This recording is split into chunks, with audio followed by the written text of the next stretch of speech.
Hello student, social B Savita channel पे आप सभी का स्वागत है। बच्चों, आप लोग कैसे हैं? आज हम 6th क्लास के सामाजिक विज्ञान के जो हमारा 11th चैप्टर है उसके हम महत्वपूर्ण प्रश्न और अभ्यास के प्रश्न करेंगे। चैप्टर के नाम है आधारभूत लोकतंत्र भाग 2, ग्रामीण क्षेत्रों में स्थानीय सरकार। देखिए, हमारा ये वाला बुक है। पहले तो हमारा बुक 3 हुआ करता था, बुक चेंज हो गया है, तो सभी कॉपी पेन निकाल लीजिए। चलिए हम अपना वीडियो शुरू करते हैं ज़्यादा टाइम ना लेते हुए। तो चलिए बच्चों, अब हम शुरू करते हैं अपना वीडियो। सामाजिक विज्ञान क्लास 6 चैप्टर 11। अभी मैंने बुक भी जो दिखाई है, और आधारभूत लोकतंत्र भाग 2, ग्रामीण क्षेत्रों में स्थानीय सरकार। अभी मैंने अब चैप्टर के नाम भी बताया और बुक भी आपको दिखाई थी। चलिए अब हम शुरू करते हैं। पहले हम अभ्यास के करेंगे बच्चों। जो आपके बुक में क्रियाकलाप जो परियोजनाएं हैं वो अभ्यास के पीछे दिए हुए हैं, पहले हम उन्हें करेंगे, फिर उसके बाद हम महत्वपूर्ण प्रश्न करेंगे। स्वयं को जांचिए। ऊपर दिए गए पाठ को देखे बिना क्या आप पंचायती राज्य व्यवस्था के 3 स्तर बता सकते हैं? तीनों स्तर के प्रत्येक के मुख्य कार्य क्या है? देखिए, जिला स्तर, खंड, ग्राम स्तर, जिला पंचायत, जिला परिषद, और खंड मतलब पंचायत, पंचायत समिति, मंडल परिषद, ग्राम परिषद और ग्राम पंचायत। चलिए बच्चों, हम आंसर देखते हैं। हमारा आंसर क्या है?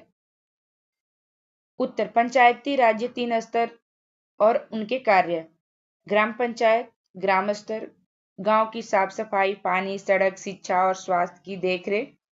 पंचायत समिति ब्लॉक स्तर, ग्राम पंचायत की निगरानी, विकास योजनाएं क्रियान्वयन। जिला परिषद जिला स्तर, जिले भर की योजनाएं की योजना बजट का निगरानी।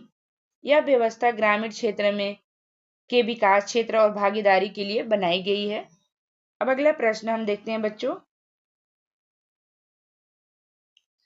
गांव की सड़क के किनारे पड़ी प्लास्टिक के थैली से संबंधित विषय पर सरपंच को पत्र लिखिए। तो देखिए आंसर, सरपंच को पत्र गांव की सड़क के किनारे पड़ी प्लास्टिक के थैली के संबंध में। तो ग्राम पंचायत को पत्र, तो आप कैसे लिखेंगे? जैसे किसी को आप एप्लीकेशन देते हैं तो सेवा में श्री सरपंच जी। ग्राम पंचायत अपने गांव के नाम लिख सकते हैं, जिला के नाम लिख सकते हैं, और विषय में आप लिखेंगे कि गांव की सड़क के किनारे पड़ी प्लास्टिक की थैली की समस्या का समाधान। आप देखते हैं लेटर, ऐसे देखिए बच्चों, इस तरह से लिख सकते हैं। महोदय या महोदया, हमारे गांव की सड़क के किनारे प्लास्टिक की थैलियों के ढेर लगा हुआ है जो हमारे गांव की सुंदरता और स्वच्छता को बिगाड़ रहा है। यह समस्या न केवल हमारे गांव की छवि को खराब कर रही है बल्कि हमारे पर्यावरण और स्वास्थ्य के लिए भी हानिकारक है। हम आपसे अनुरोध करते हैं कि आप इस समस्या का समाधान करने के लिए आवश्यक कदम उठाएं। हमें लगता है कि प्लास्टिक के थैलियों पर प्रतिबंध लगाएं और कूड़ा प्रबंधन व्यवस्था स्थापित करने से इस समस्या का समाधान हो सकता है। हम आपके से यह अनुरोध करते हैं कि आप जागरूकता अभियान चलाएं, लोगों को प्लास्टिक के हानिकारक प्रभावों के बारे में जागरूक करें, उन्हें पर्यावरण संरक्षण के लिए प्रेरित करें। धन्यवाद। और यहाँ अपना नाम लिख सकते हैं, अपना पता लिख सकते हैं, और अपना फोन नंबर, ईमेल आईडी जो भी है आप लिख सकते हैं। अगला प्रश्न हमारा 3rd है। आपके विचार से किस प्रकार का व्यक्ति ग्राम पंचायत का सदस्य हो सकता है? आंसर, मेरे विचार से ग्राम पंचायत का सदस्य वह व्यक्ति हो सकता है जो ईमानदार, जिम्मेदार, जनसेवी, स्थानीय समस्याओं से परिचित हो और गांव के विकास के लिए समर्पित हो। अब हम अगला प्रश्न देखेंगे, प्रश्न 4। मान लीजिए आप एक गांव के स्कूल में पढ़ते हैं। स्कूल राजमार्ग पर है तथा विद्यार्थियों को स्कूल आते जाते समय सड़क पार करने में कठिनाइयां होती हैं। इस समस्या के समाधान के विकल्प क्या क्या हो सकते हैं? इसमें पंचायत राज कौन सी संस्थाएं आपकी मदद कर सकती है? विद्यार्थी इसमें क्या कर सकते हैं? चलिए अब हम आंसर देखते हैं। समस्या के समाधान के विकल्प, पहला है सड़क पर जेब्रा क्रॉसिंग और स्पीड ब्रेकर बनाया जाए। सेकंड है स्कूल के पास यातायात संकेतिक या सुरक्षा कर्मी तैनात हो। थर्ड है अंडरपास या फुट ओवर ब्रिज बनाया जाए। अभी देखिए, मदद करने वाली पंचायती राज्य संस्था, देखिए, पंचायती समिति और जिला परिषद वे सड़क सुरक्षा और निर्माण से जुड़ी योजनाएं लागू कर सकती है। अब थोड़ा हम ऊपर इसको लेके चलते हैं। विद्यार्थी क्या कर सकते हैं? वह प्रधान या सरपंच समिति को आवेदन देना, हस्ताक्षर अभियान चलाना, शिक्षक के साथ मिलकर अधिकारियों से मिलना। तो बच्चों, ये हमारा अभ्यास के प्रश्न था। अब हम महत्वपूर्ण प्रश्न करेंगे जो परीक्षा की दृष्टि से बहुत ही हेल्प होने वाला है। और ये देखिए, जो हमारा पेज नंबर है 163 पे है, पंचायती राज्य संस्था क्या है? उत्तर देखिए, यहाँ आप पिक्चर भी देख सकते हैं। पंचायती राज्य व्यवस्था भारत में ग्रामीण इलाकों में स्थानीय स्वशासन की प्रणाली है जो लोगों को अपने स्थानीय मुद्दों तथा सामुदायिक निर्णय लेने में मदद करती है।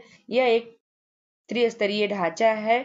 ग्राम पंचायत गांव स्तर, ग्राम स्तर, खंड स्तर तथा जिला परिषद जिला स्तर, प्रत्येक स्तर पर अपने स्वयं के निर्वाचित सदस्य होते हैं जो ग्रामीणों का प्रतिनिधित्व करते हैं और समस्याओं का हल करने के लिए मिलकर काम करते हैं। देख सकते हैं कि ये सरपंच जैसे पंच बैठे हुए हैं, 5 पंच हैं और ये गांव के लोग हैं, अपनी समस्या लेकर इनके पास गए हैं। पिक्चर में इस तरह से दिखाया गया है। चलिए अगला प्रश्न हम करते हैं। पंचायती राज्य संस्थाओं के क्या कार्य हैं? अब आंसर देखिए, पंचायती राज्य संस्थाओं के कार्य। पहला है निर्णय निर्माण। यह निर्माण लोगों को महत्वपूर्ण मुद्दों पर संवाद तथा निर्णय लेने में मदद करते हैं, जैसे जल आपूर्ति, सड़क, स्कूल और स्वास्थ्य सेवा। शिकायतें दर्ज। यदि इलाके में कोई सेवा कार्य नहीं कर रहा है, जैसे स्ट्रीट लाइट या न जलना जैसे समस्याओं के खिलाफ शिकायत दर्ज कर सकते हैं। थर्ड है विकास योजना। यह गांव में सुधार लाने के लिए योजना का निर्माण करते हैं, जैसे सड़क निर्माण तथा स्कूल। फोर्थ है सरकारी योजनाओं को लागू करना। यह सुनिश्चित करते हैं कि सरकारी योजनाओं का लाभ ग्रामीण तक पहुंचाना। अगला है संघर्ष समाधान। यह ग्रामीणों के बीच हुए विवाद को सुलझाने में मदद करते हैं, जिससे जमीन विवाद, भागीदारी बढ़ना या महिलाओं और बच्चों सहित सभी को चर्चा तथा निर्णय में भाग लेने के लिए प्रोत्साहित करते हैं। अब अगला प्रश्न है, हमारा थर्ड प्रश्न है, शासन और लोकतंत्र में यह क्यों महत्वपूर्ण है? तो आंसर देखिए, पंचायती राज्य संस्थाएं महत्वपूर्ण है क्योंकि यह लोकतंत्र को लोगों के समीप लाती है। यह ग्रामीणों को अपनी राय रखने का अवसर देता है कि उनको, मतलब हम लोकतंत्र में जानते हैं कि हम लोग अपनी बात कह सकते हैं। लोकतंत्र में फ्रीडम है, आजादी है।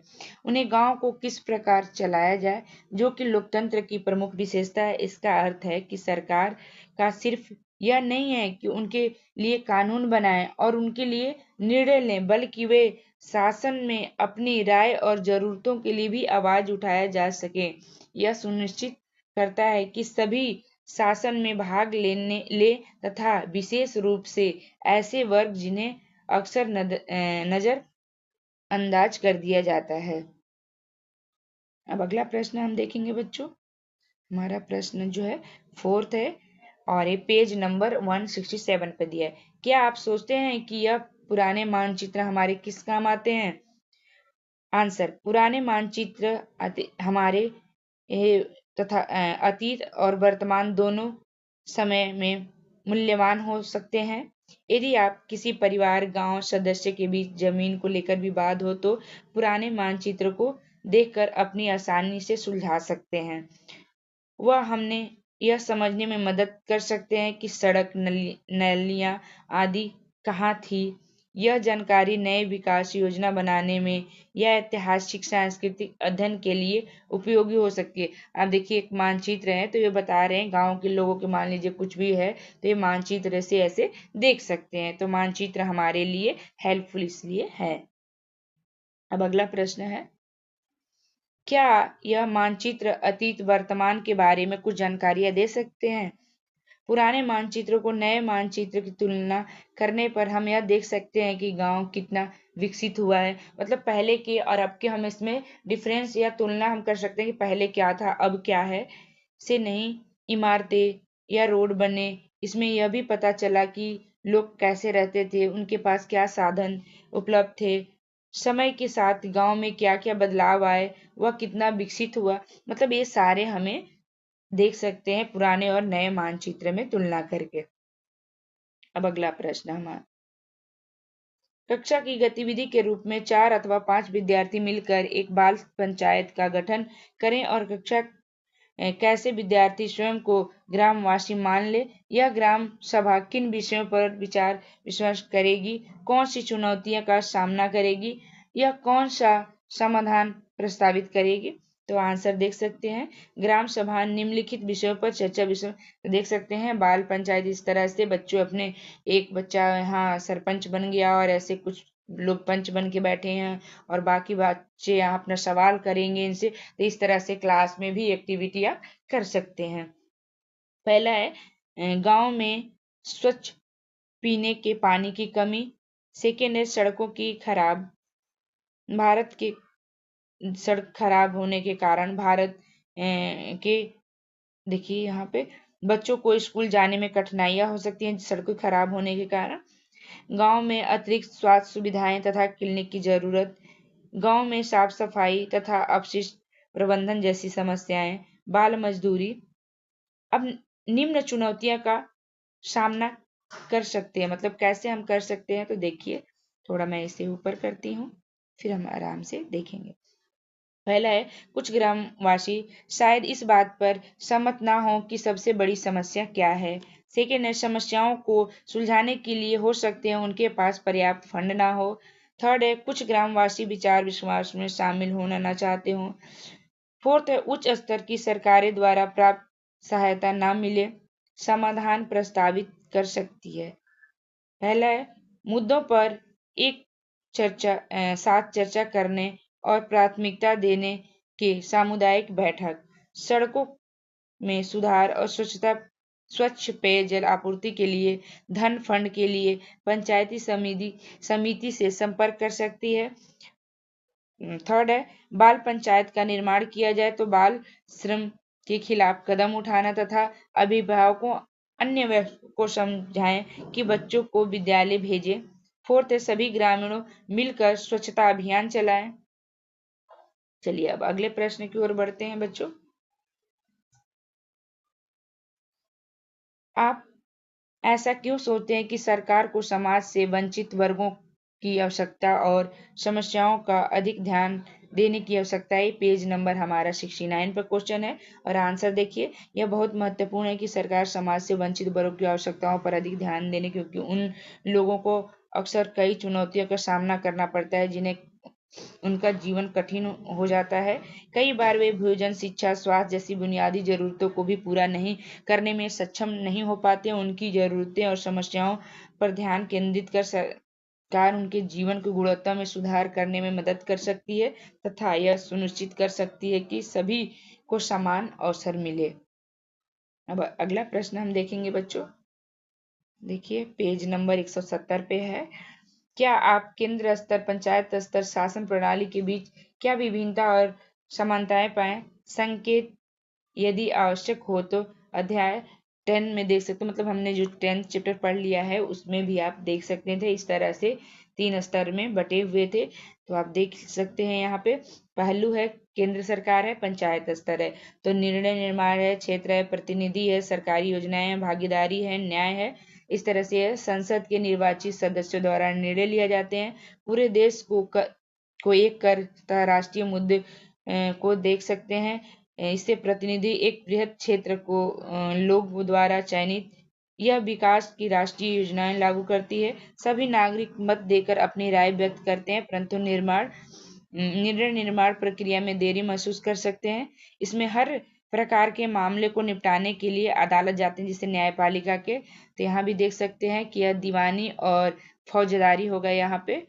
वह फौजदारी के साधारण छोटे छोटे मामलों को समाधान कर सकती है। अब भागीदारी मतलब देख सकते हैं कि नागरिक संवाद तथा निर्णय लेने की सक्रिय भागीदारी निभाते हैं। अब सरकारी योजनाएं, तो ये देखिए मैं बता चुकी हूँ, यहाँ यह स्थानीय योजनाएं लागू करती है तथा सुनिश्चित करती है कि लाभ ग्रामीण तक पहुंचे। और ये प्रतिनिधि, इसे देख सकते हैं कि इसमें प्रतिनिधि ग्रामीणों द्वारा अपने समुदाय से ही चुने जाते हैं। और ये क्षेत्र तो स्थानीय मुद्दे तथा जरूरतों पर ध्यान केंद्रित कर सकते हैं। और इस तरह से ग्राम सभा, तो इस तरह से आप क्वेश्चन देख सकते हैं और अपने कॉपी में भी नोट कर सकते हैं। यहाँ देखिए समानताएं दिया हुआ है। दोनों स्तर के सदस्य मतदाताओं द्वारा चुने जाते हैं। दोनों के पास यह निर्णय लेने के कल्याणकारी योजनाएं लागू करने में शक्तियां होती है। दोनों समाज की जागरूकता समस्याओं पर ध्यान देते हैं तथा दोनों राजस्व इकट्ठा करते हैं और दोनों की भारतीय संविधान द्वारा मान्यता प्राप्त है। बच्चों, अब हम अगले प्रश्न की ओर बढ़ते हैं। प्रश्न नंबर 9। यदि आपको पंचायत के कुछ सदस्य मिलने को अवसर मिले तो आप उनसे क्या पूछेंगे? मतलब आपको अवसर, तो छोटे समूह में चर्चा कीजिए, एक प्रश्नावली तैयार कीजिए और ग्राम पंचायत सदस्यों की भेंट कीजिए, उन्हें अपने विद्यालय में आमंत्रित कीजिए और अपने प्रश्नावली उनके प्रश्न पूछिए और एक संक्षिप्त, मतलब एक छोटा सा नोट लिखिए। तो देखिए इस तरह से आंसर 6th पॉइंट में है कि हमारे गांव के आसपास के सामने बड़ी चुनौतियां क्या है। क्या आप बता सकते हैं कि पंचायत किस प्रकार गांव के शिक्षा में सुधार कर सकती है? क्या आप सुनिश्चित करेंगे कि सरकारी योजनाएं गांव के सभी लोगों तक पहुंचे? आपने गांव के लोगों किस प्रकार सम्मिलित होंगे? पंचायत क्या काम करेगी तथा भविष्य में क्या क्या काम करेगी? पंचायत में महिलाओं की क्या भूमिका होगी? इस तरह से ही हमारा आंसर हुआ। अब अगला हमारा 10th क्वेश्चन देखिए। आधुनिक भाषा में हम उक्त 4 वर्गों का क्या नाम देंगे? क्या यह आश्चर्य की बात नहीं है कि बहुत पहले इसी प्रकार की संरचनाएं के बारे में सोचा गया था? आधुनिक भाषा का 4 वर्ग के नाम देखिए। संग्रहण, उप जिला मुख्यालय, करवाटिका जिला मुख्यालय, द्रोणमुख जिला कार्यालय, स्थानीय प्रांतीय मुख्यालय। हाँ, यह आश्चर्य की बात है, बहुत पहले इस प्रकार की संरचनाएं के बारे में सोचा गया था। अब अगला प्रश्न देख सकते हैं। क्वेश्चन नंबर हमारा 11th है और बच्चे आप इसे कॉपी में भी नोट करते हुए चलिएगा ताकि बाद में आसानी से आप इसे पढ़ सकते हैं। क्योंकि कॉपी में जब बच्चों आप नोट करे रहेंगे तो इसे पढ़ने में आपको आसानी होगी। नहीं तो ऐसे आप वीडियो देखेंगे और वीडियो को आपको पूरा लास्ट तक देखना है। और यदि आपने कोई चैप्टर नहीं किया है तो आप प्लेलिस्ट से जाकर उस चैप्टर को भी आप कर लीजिएगा, क्योंकि वीडियो पूरा देखेंगे तभी आप पूरा काम कर पाएंगे। नहीं तो आपके काम जो है छूट जाएगा, रह जाएगा। और इससे पहले मैंने सैंपल पेपर को भी वीडियो डाला था कल, तो वो भी आप देख लीजिएगा कि मिड टर्म हमारा एग्जाम आने वाला है तो सैंपल पेपर किस तरह से करना है, तो वो भी आप देख करके वीडियो से आप कर सकते हैं। और यदि कुछ और प्रॉब्लम कठिनाइयाँ हुई तो आप वीडियो में कमेंट करिएगा, मैं उसके भी समाधान निकालूंगी। ये 13 नंबर का क्वेश्चन है, ये देख सकते हैं बच्चों। और इसका आंसर देखिए यहाँ पे, और इस तरह से आप आंसर कर सकते हैं नोट करके। ये देखिए, और हमारा ये 40 नंबर का क्वेश्चन है, 14 नंबर का। पंचायत राज व्यवस्था किस प्रकार के स्थानीय शासन का जवाबदेही को बढ़ा दिया? तो देखिए, पंचायती राज्य व्यवस्था में लोग अपने प्रतिनिधियों को खुद चुनते हैं जो सीधे समुदाय के प्रति जवाबदेह होते हैं। और ग्राम सभा के नियमित बैठकों में लोगों को एक मंच प्रदान किए जाते हैं जहां ग्रामवासी अपने नेताओं से प्रश्न पूछ सकते हैं तथा स्थानीय मुद्दे पर संवाद कर सकते हैं, उन्हें उनके कार्य के लिए जवाबदेह बना सकते हैं। अभी कुछ अति लघुतरीय प्रश्न थे बच्चे, तो देख सकते हैं आप। प्रश्न, भारत के आकार तथा विविधता को बताएं। तो देख सकते हैं भारत की जनसंख्या लगभग 1.4 अरब पार कर चुकी है। तो इस तरह से हमारा क्वेश्चन है और इसका आंसर है। और अगला है, भारत में पंचायती राज व्यवस्था की संरचनाएं पर चर्चा कीजिए। तो ये देख सकते हैं कि भारत में पंचायती राज व्यवस्था के 3 स्तर है। मैंने अभी दिखाया था ऊपर डायग्राम बना करके, पहला क्वेश्चन में ही हमारा डायग्राम था, तो वैसे ही हो गया। और ये देखिए हमारा 17 नंबर का क्वेश्चन, पंचायती राज व्यवस्था में ग्राम सभा के महत्व बताइए। आंसर देखिए कि ग्राम सभा में एक महत्वपूर्ण निकाय इसमें सभी वयस्क ग्रामीण शामिल होते हैं जो निर्णय लेने के भाग लेते हैं, समुदाय के स्थानीय मुद्दे पर चर्चा और प्रतिनिधि चुने, उन्हें जवाबदेह बनाना अधिकार देते हैं, जिन्हें जमीनी स्तर पर लोकतंत्र को बढ़ावा मिलता है। अगला क्वेश्चन है, ग्रामीण क्षेत्र में ग्राम पंचायत की क्या भूमिका है। तो देख सकते हैं कि ग्रामीण क्षेत्रों में स्थानीय शासन की प्राथमिकता इकाई है। यह स्थानीय मुद्दे पर विकास परियोजनाएं लागू करने तथा संसाधन प्रबंधन के लिए जिम्मेदार होते हैं। ग्राम सभा द्वारा चयनित ग्राम पंचायत यह सुनिश्चित करती है कि समुदाय के मूलभूत आवश्यकताओं को पूरी तरह से सहभागिता शासन को बढ़ावा मिलता है। तो बच्चे इसे जरूर आप कॉपी में करिएगा। को कैसा लगा वीडियो?